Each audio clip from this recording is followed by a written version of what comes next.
Riyria are retired, but with their country at war, can our favorite master thieves defy fate and outrun the battle that is shaping their world?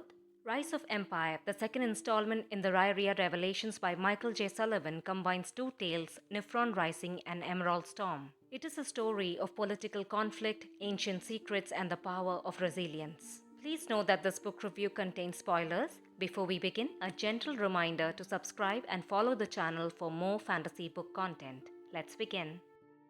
The story picks up few months after the theft of swords. Most of the realm of Avron is now under the control of the new empire. Thrace, the poor farm girl from Dalgren, has been crowned as the Imperial Empress Modena. But she is only a puppet while true power is wielded by the ambitious regents ruling on her behalf. Traumatized beyond words, Modena is unresponsive to the events around her. She was withering away till a kind maid named Amelia is appointed as her secretary. Melanga, having failed in their attempts to rally allies to their cause, is now at war with the imperial forces. Princess Arista, to prove herself as a worthy ambassador, seeks the aid of Riyria to help make an alliance with the nationalists and save her country. Riyria's journey in this novel not only takes them to their hometowns, giving us glimpses of their past, but also to exotic lands across the ocean. With the realm in chaos, there are old powers stirring in the north, and no one seems to be aware of the imminent calamity. Royce and Hadrian unravel the mystery of the heir of Novron, who may be the only hope for all of mankind. Now, let's see how the characters are faring. Hadrian is struggling to find purpose in his life and has retired from Riyria. With Hadrian out, Royce is planning to settle down and is hoping to marry the woman he loves. But destiny has other plans for them, and soon both are pulled back into a new adventure when they are asked to help Princess Arista set up a secret meeting with the nationalist leader Degan Gaunt. Princess Arista had an interesting and positive character development. She has quite the adventure in this novel. Arista gets to experience the commoner's life firsthand and adapts well to all the challenges. Yet, her journey was not exciting until she set out on her own into enemy territory to find the missing heir to the imperial throne. It was wonderful to watch her step out of her comfort zone and become more self-reliant to some extent. But she was also the one to make foolish decisions that really annoyed me. Thrace is completely unrecognizable. In the first part, we see that she has descended into deep depression and is just an empty shell, unaware of anything around her. But after waking up from her mental prison, she suddenly has this aura of wisdom and serenity, as if she really is the descendant of the gods. This does not feel like the girl who was digging through torn body parts for a weapon to use against a monster. Though I love her overall character arc, I felt her drastic personality change was a bit off. Some of the new characters were really positive and inspiring to read about. Amelia is a palace maid who is thrust into the role of the imperial secretary, a position both important and dangerous. I loved watching her bring Thrace back to the real world with heartwarming compassion. Young Wesley is an officer in the Imperial Navy who personifies honor and integrity. He not only defends the men under his charge bravely, but also tries to protect his cruel bully, risking his own life. Alric and Estra did not get much to do, and Myron was only referred to a few times. Alric was kind of disappointing, as even after a couple of years as the king, he is struggling to gain the respect of his men. Not to mention, his rant against Arista for being a witch and a woman ambassador was totally uncalled for. The Church of Nifron plays a menacing, corrupt religious body. Some of the bad guys are straight up evil, or they are misguided by their religious beliefs, while some are simply out for revenge.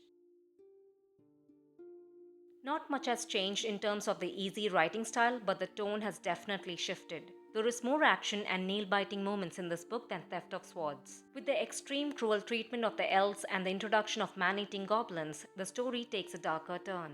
I love that each character has a purpose to serve. The main characters are flawed yet admirable, while the villains are the kind that you will love to hate. In this novel, the female characters had more important roles to play. They held their own in this patriarchal world and are influencing all the major events in the novel. We get some interesting insights into Hadrian's past life, but only get a slight sneak peek into Royce's painful childhood. Their adventures take us through all the places that have been mentioned in the first novel, so we get to experience other cultures and ethnicities of Elan through their eyes. Even though the tone is more darker, I appreciate that there is no gore or detailed brutality. The world building is well thought out. There are no random fantasy elements either. It is obvious that the author has a clear plan and has plenty of interesting ideas that he smoothly weaves into the narrative.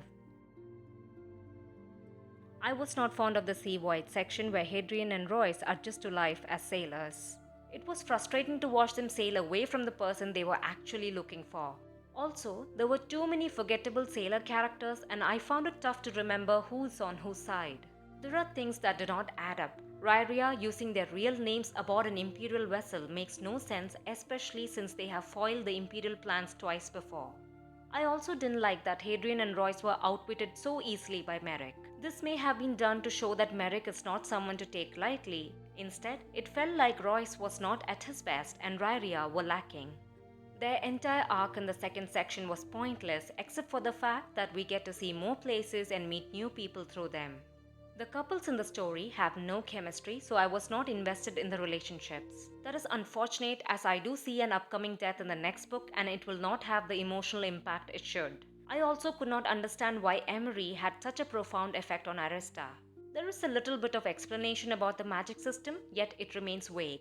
Apparently, you only need to know the basic principles and the rest depends on your creativity. That is a little disappointing. Except for the last betrayal and a surprising death, which I believe has been faked, most of the plot twists were predictable. But I did enjoy the misdirection and the mystery regarding the heir. It kept me guessing for some time. Any large scale battle scenes are toned down and end abruptly. Like the Battle of Medford, the Battle of Ratibor concluded far too easily, but the sea battle was a definite improvement. It makes me worried about not having an epic showdown in the final novel. Riyria Revelations is simple, solid entertainment perfect for beginners to fantasy. This second novel, Rise of Empire, is a darker, fascinating blend of adventure, politics, myth, and magic. It focuses on expanding the world, fleshing out characters, and acts like a bridge to bring the main conflict to the forefront in the final novel. The reading time for the novel is about 20 hours. I'm rating this book a score of 7 out of 10. It is not as fun and lighthearted as Theft of Swords, and the second half of the book was not very exciting. Still, the overall story is enjoyable enough for me to want to know how it all plays out. By the end of the story, things are not looking good for our heroes. So, what are your thoughts? Who really is the heir of Novron? Drop a comment below. I really hope you have enjoyed this review. A big thank you for supporting my channel. Keep reading. See you in the next one.